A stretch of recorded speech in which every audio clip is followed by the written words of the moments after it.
guys, it's Chris with Everyday Chris and welcome to a new vlog series where I take you guys on my road trips to see how easy it is to go on road trips when you drive a Tesla. I'll also show you guys what life is like driving an EV car. I know a lot of you guys are coming from gas cars and you guys want to know how different it is when you switch from a gas car to an electric vehicle. We'll talk about what I use on my road trips to make it easier. We'll talk about how long it takes to charge on the trip, as well as how much extra time I have to add when planning a road trip. We'll talk about the superchargers that I go to, as well as the crazy busy ones, and how Tesla is dealing with it. And this is actually the second time we went to Oregon, and the first time I didn't make a video about it, so I may use some of the older clips if it applies. We also wanted to go to Oregon again because our son, Simba, was recently diagnosed with thyroid cancer. So we wanted to give him the best life, and he loves the beach and the ocean. Now, according to Google Maps, it takes 1,171 miles or about 19 hours and 30 minutes to reach our destination,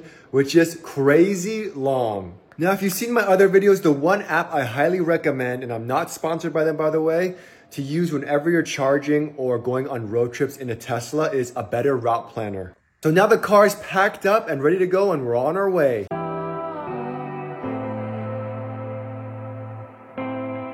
Charging at 3 kilowatts, 99% remaining. But based on ABRP, we should arrive to Buttonwillow with around 22% battery. Alright, so just a quick recap. I am going to be going to the supercharger in Buttonwillow, which is my favorite Starbucks Taste of India charger. And it is estimating with 96%, I'll have 31% battery left. However, on A Better Route Planner, which I highly recommend getting, it says I will have 29% left. Okay, we're at 100%. Charging is complete. Although on the app it still says 30 minutes remaining. That is giving me 321 miles. So again, it always changes. Last time I was at like 100%, it was 325. However, now it's down to 321. And I have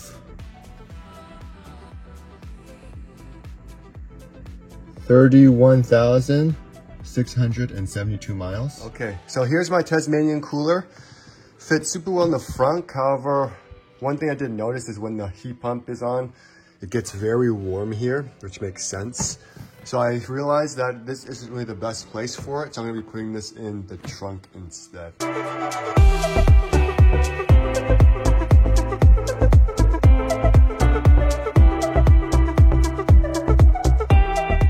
I talked about this in another video, but one tab you really want to pay attention to isn't the predicted battery charge remaining on the screen, but the actual trip and consumption tab while you're driving.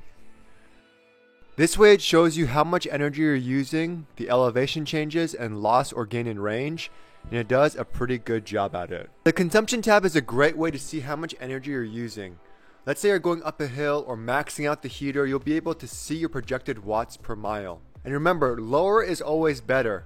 But as you can see, because I went up a giant hill, it says I'm averaging 749 watts per mile, which is horrible. But then you can see how I'm gaining that energy back by going down the hill.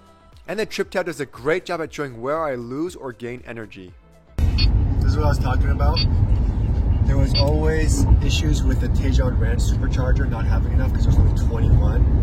And then now they added 56 new ones in the same area.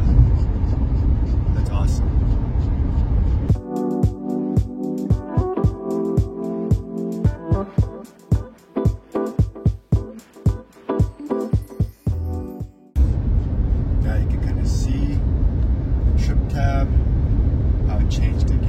Driving 80 the whole way. Wow! Consumption.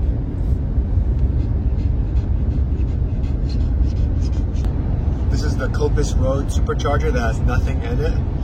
I'm wondering if they're remodeling it, making it better. This is why we love Teslas. Look at all these superchargers. There's this one here. I didn't even know there was this Bakersfield one. Then there's another one, the Buttonwillow one that we love. Taste of India, baby! Oh, they added way more stalls.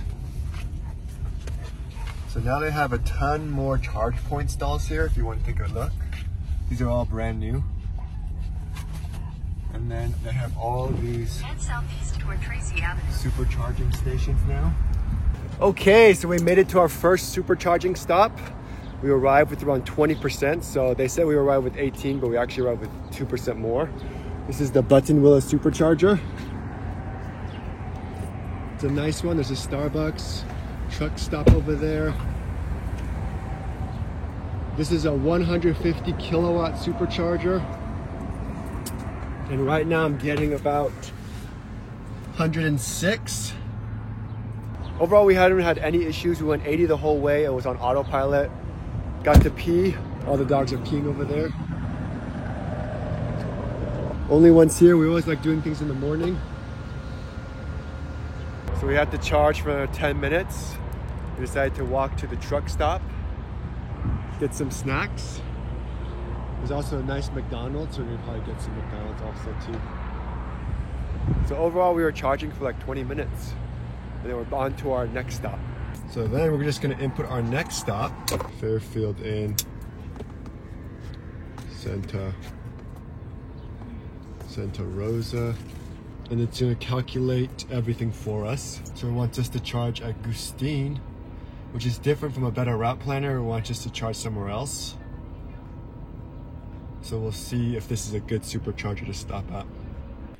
So this is what's so awesome about ABRP. You can put where you're going, and if you wanted to leave with, say, 50% charge, you'll see how much you need to charge to arrive at the destination. And then you can see which supercharger they want you to go to and quickly search it on Yelp to see if it's a good one with food or bathrooms.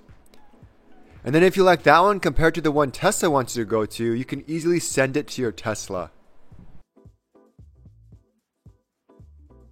We ended up going to the supercharger in Fireborough, which is a lot nicer. There's a McDonald's there. It's huge, 250 kilowatts, which is exactly what I wanted, which is why I like to have more flexibility with a better route planner than Tesla navigating it all for me, which is totally fine if Tesla does it for you too. It's not like the end of the world. However, road trips, I'm very particular with the restrooms and all that stuff, so this is where we wanted to go. So we charged with 76%, so we should arrive with 20%. Which is perfect. The dogs are in the back chilling. The wife's taking this trip.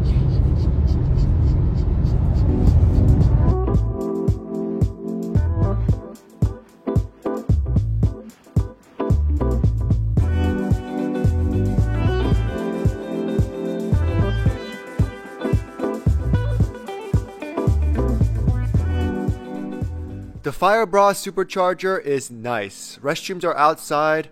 There's a McDonald's and a Taco Bell. Tons of superchargers. We only had to charge here for about 15 minutes, and now we're going to our next supercharger in Stockton. So the first time we went to Oregon, we had to go to Sacramento, which takes a different freeway. So we couldn't stop at one of our favorite superchargers, the Kettleman City, which has a lounge, and also now across the street has a Bravo Farms with a dog park, tons of food. So if you're ever going to Northern or Southern California, make sure to stop at the Kettleman City Supercharger. And if you're ever stopping in Sacramento, make sure to stop at the Elements Hotel, as it has a supercharger minutes away, as well as a Tesla destination charger. We're now at the Stockton Supercharger. Just gonna charge up here for a little bit. On to our final destination, so it shouldn't take too long. The next stop is about 2 hours away, so I'm gonna go ahead and put everything in a better route planner and see how long it's gonna take, how long we have to charge for. So you can see on ABRP that if we leave here with 80%, we will arrive to our hotel with 43%, which is plenty. So I was so sick, I forgot. We made it to Santa Rosa. It took us forever because of traffic. Fairfield Inn has tons of EV chargers, which is perfect. Just make sure you bring your adapter and your anti-Karen device. So we're able to charge overnight. We have 100% battery, and with the 100% battery, this is giving us 323 miles. So 29,000 miles, we're at 323, which isn't bad at all. This is our next stop. This is gonna be fun. Day 2 of our road trip. Things are going well. Got the dogs here, we're just chilling, and we're just gonna about charge and see how long it's gonna take. So again, charging with this is as easy as getting it, pressing the button, plugging it in, and then you're done. And it's And then when you're done, you just unplug it, put it back in, and you're good to go. Compared to those ones, where you have to put your credit card and Apple Wallet in, and it takes a little longer, but hopefully they could speed that process up. 49%, we're currently charging at 110 kilowatts. 120. Man, we are at the Laytonville supercharger. The wife is super motion sickness because it was super windy. Right now it's about 5:30 in the morning. Laytonville is right off the 101. There's Asian Chinese restaurant, but nothing else. This is the only supercharger to get you towards Eureka, so we have to supercharge here no matter what. So as you can see, there are 2, 4, 6, 8 Tesla superchargers, and they did install only 2 CCS chargers, so hopefully they do more. A Better Route Planner says we have to charge for about 9 minutes, and we have to have around 64% battery to make it to our next supercharger at Eureka. So I mean, I'm sure it's been 9 minutes already. The dogs went poop. I went to the bathroom. There are no bathrooms here if you come early. Literally the only place that you can probably go is here or walk to the Chevron. And so random, it's like an Asian restaurant. It's hilarious, look at this. They even have little Asian things, like in the middle of nowhere. They made the lettering all Asian too. Maybe I can get some sweet food poisoning here. So we're at 73%. Go to our trip tab and we'll have 25% when we arrive, so we could definitely make it to our next supercharger. Let's just hope we don't get sick. So this on the 101 is so windy. If you guys do this trip, make sure you pop a ginger, get some Zofran, Dramamine. We had it on autopilot and it did a great job with the windy roads. However, it was very jerky, which is the reason why even I'm a little nauseous, so I decided to just take over. It's gonna be even windier. Look at that. Holy hell. All right, wish us luck.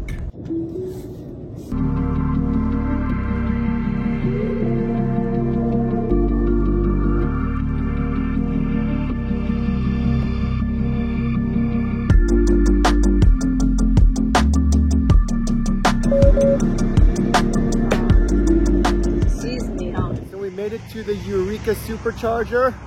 There's about 8 superchargers here. I did see 4 Electrify America chargers over there as well. So it's a nice little mall, got a ton of stuff. We're gonna charge here, then we're gonna go to our next supercharger, which is in Crescent City, I think. Then we're gonna do like the Grove of Titans hike and a couple other short hikes on our way to Coos Bay in Oregon.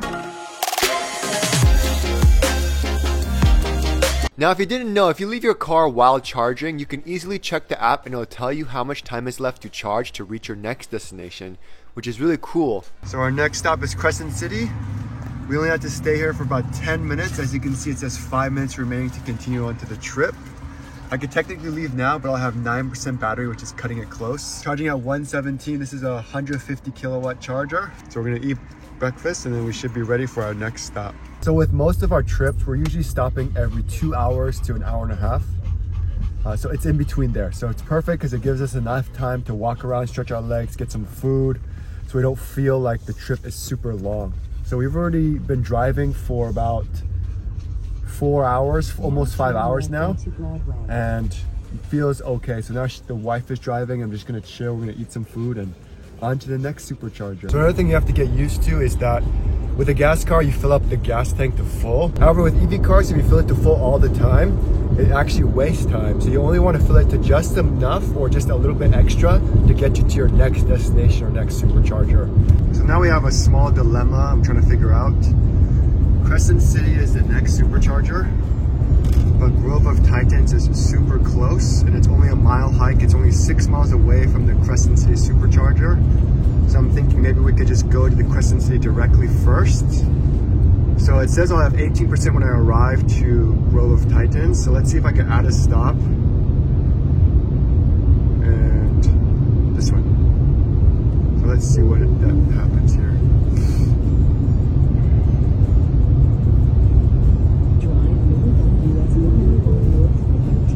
Yeah, so I think I'm gonna do that instead.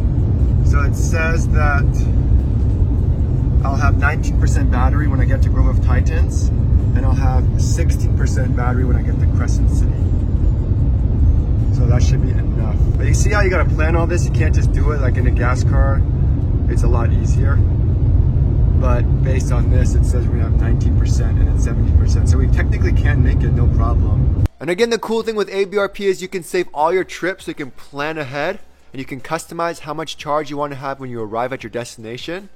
So I was able to figure out how long I need to charge in order to make it to the Bandon supercharger with 20% battery left. Or if I stopped charging at Crescent City at 80%, I'd have about 32% battery left when I reach the Bandon supercharger. Redwood State Park. Home to the Redwoods.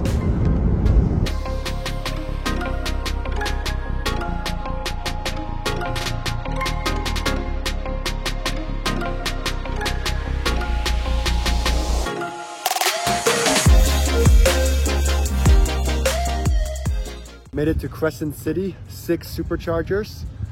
But you can see that they have the Shell recharge they're putting in here. So there's gonna be some more charging. Not that many though. I only count like 4 of them. Maybe 6. We're gonna charge up here, do the Grove of Titans trail, do a couple more trails, and then we should get to Cannon Beach. We have to charge up actually one more time after that. We're at 150 kilowatt supercharger, 30% charging at 133. Always nice stuff to do in your superchargers most of the time. Got a nice park there, library. I don't know if there's any food here. Oh cool, it's like teepees for the benches.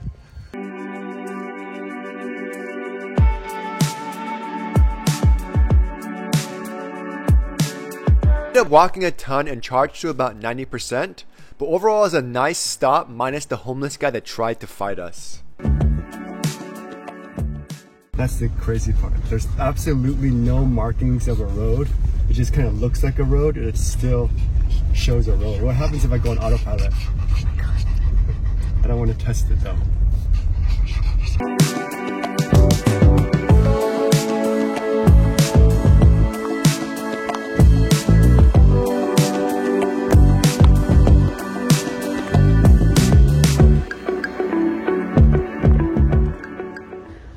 To the Grove of Titans. It was a little confusing online because there weren't really clear instructions, but Redwood Park is literally just, you just drive in and all the trails are off of the main road. And it's all free. And it's all free. Oh, so peaceful.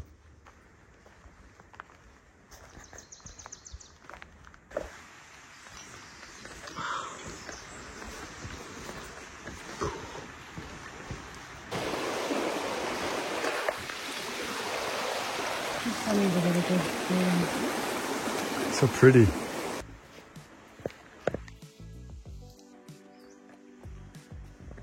know how they do it in the videos? Come on guys, come follow me to the journey.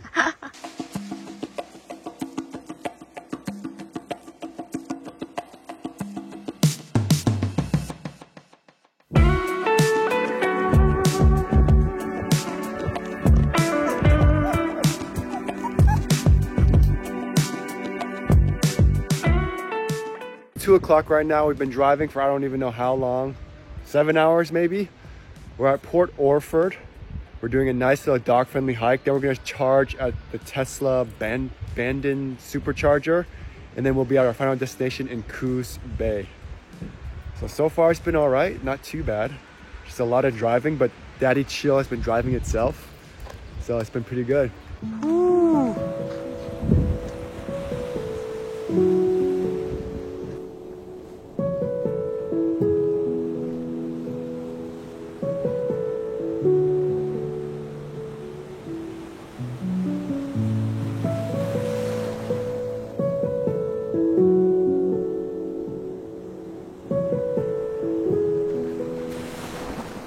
It was definitely an amazing hike, super windy, so we couldn't get the drone out unfortunately, but I want to come back here. It's so awesome. Now we're just gonna go charge. Ooh, and look what we have. We have a little bro, little Daddy Chill 2.0 over there. Look how sexy she is. He is. With the trees and that matte wrap and those wheels. Damn.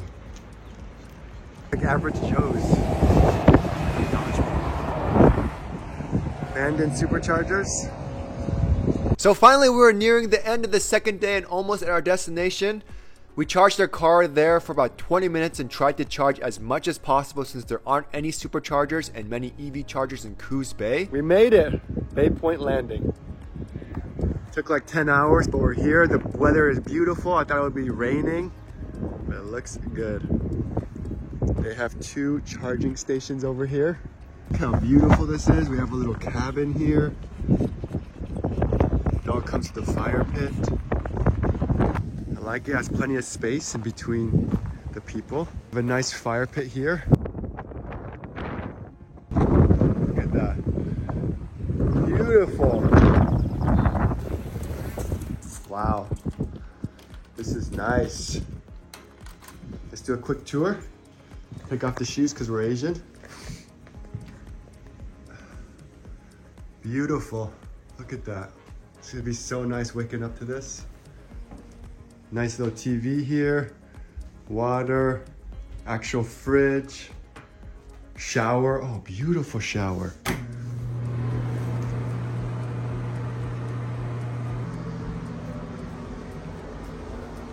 I'm so tired. We drove like 10 hours. A nice, warm, comfortable bed. Hell yeah. Nice window where I can see Daddy. Probably gonna charge him after this.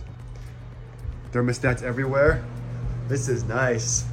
So we stayed at Coos Bay and Bay Point Landing for 2 nights. We had no issues charging since we could just charge at the hotel. However, the closest Tesla supercharger was 30 minutes away.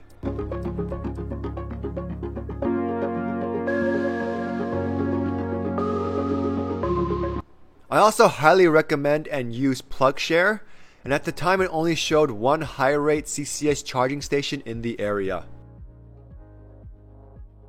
However, again, take your mobile connector as there were a few NEMO 1450 plugs at Bay Point Landing, so we could have used those in an emergency. Overall, it was so much fun. We went on a few hikes, the dogs had a blast. We found this semi-private beach while we were hiking that was secluded and perfect. And best of all, everything in Oregon is mostly dog friendly.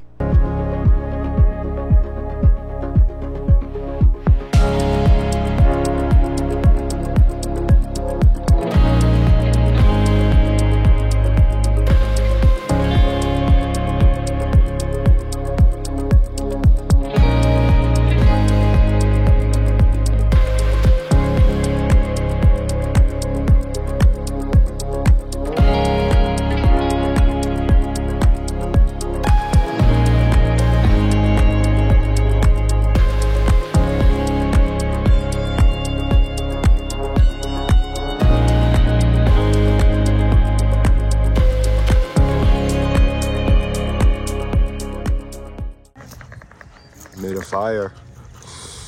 Now we're just vibing. So there aren't any superchargers in Coos Bay. There's barely any electric charging. Luckily at our hotel, Bay Point Landing, there's 2 charge points. It's also a small city, so you don't really need to go anywhere. Our next stop is gonna be Cook's Trail and Captain Cook and Thor's Well. Captain Cook and Thor's Well. Then we're gonna charge at the Lincoln City Supercharger. So that'll be fun. And our next destination, Cannon Beach, doesn't have any charging either, so we're gonna have to see what to do over there. But overall, it's been okay. We haven't had to worry. Nice not needing to fill up $7 gasoline. Now we're just chilling and gonna sleep early and start our next day. Anyways, guys, that's part 1 of 2 of the Oregon road trip, and I'll see you guys next time.